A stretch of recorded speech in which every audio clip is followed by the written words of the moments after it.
So that's a great question and a long story, but I'll try and make it as succinct as possible. When I first started in the speaking world, and people knew in National Speakers Association and Toastmasters that my background was stand-up comedy, people gravitated to me and asked me a lot of questions. So there was this need and desire that was coming to me. And so I was understanding and learning some of the principles, and I did a little workshop. One of the biggest, let's just say, changes is that started it all was I was at a Toastmasters convention in Canada in Nova Scotia, and I remember being eager to learn how to add humor to my speech. And I sat in on the session, and I was listening to what the gentleman was saying, and I love NSA and I love Toastmasters, but a lot of times when you go to a program on how to add humor, the person's funny the whole time and barely gives you a tip or two. And it doesn't happen all the time, but it happens enough that it was annoying me. This particular time, the gentleman in front of the room, I don't even remember his name, and I'm glad I don't, but he basically said to get old Reader's Digest magazines and use those funny stories. And my head almost spun around and went and exploded, because when I came from the stand-up comedy world, you don't use anyone else's material.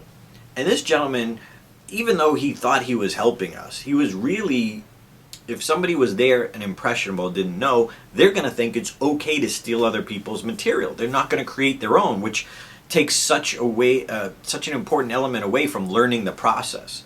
So for the first time, in Toastmasters, we're taught to evaluate and give feedback. I not only filled in every blank, I used the other side, the whole blank page, and I was looking for more paper, because this was so wrong. And what if somebody remembers that story because it was a great story, but it's not your own, so you can't tell it from a deeper level? So that's when I said, that's it, I'm going to teach this, and really got adamant about it.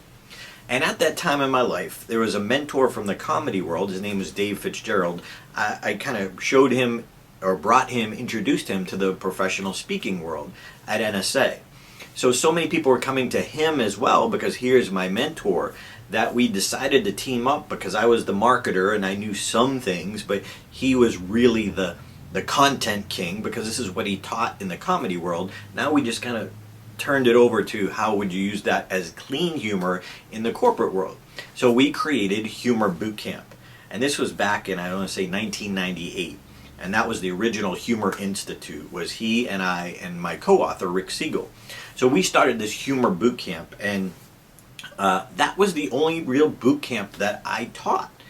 And around 2000, 2001, after I won the World Championship,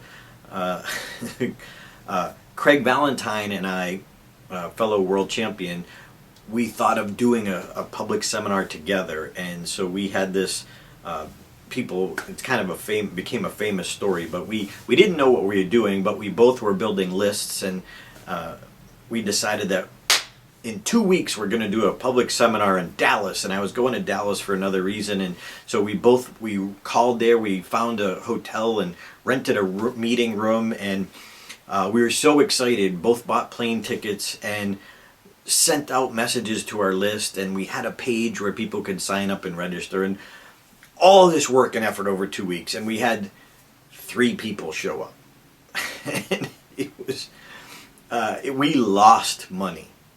But what we did get at the end of the 2 days is we realized that we showed people a whole different insight from our experience. And they were excited, and they had new principles, new techniques, a new perspective that they had never seen before.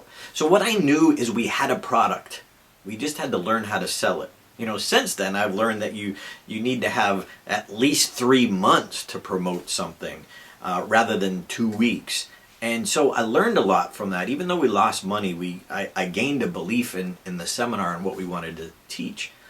Also, Ron LeGrand, who is a real estate, he's called the Millionaire Maker. He was someone that I was learning from. And I always love watching people who are where I want to be. And he had a mastery program where people would pay like $20,000 to join his mastery program. He had a ugly house boot camp where people would go learn how to flip and rehab ugly houses. He had a pretty house boot camp where he taught people how to short sale and do things with pretty houses that people couldn't afford, and the money went back, the house went back to the bank. He had a paper boot camp, learning how to deal with mortgages and paper and making money from that. He also had a information marketing boot camp, which is part of what he did and taught how to create and sell information products. So I started looking and seeing what he was doing, and I thought, how can I use this model? How can I use this principle? So from Craig and I, in my humor boot camp that I had done before, we looked at the different aspects of speaking. So over years and over time, we created a humor boot camp from my humor boot camp, a storytelling boot camp, a train the trainer boot camp that we do with Ed Tate. We have a coaching boot camp where people get coached live. We have all these different aspects. A get paid to speak boot camp. So I modeled it after what I learned and what I observed from Ron LeGrand and applied it to my passion, my experience, and what I taught.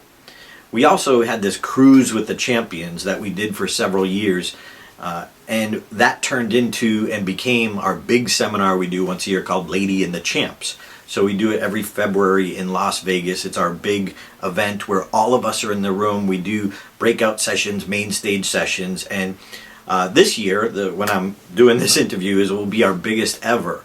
And it'll be we have already over 300 people registered, which is 100 times the first one with 3 people. But it's taken years to get there.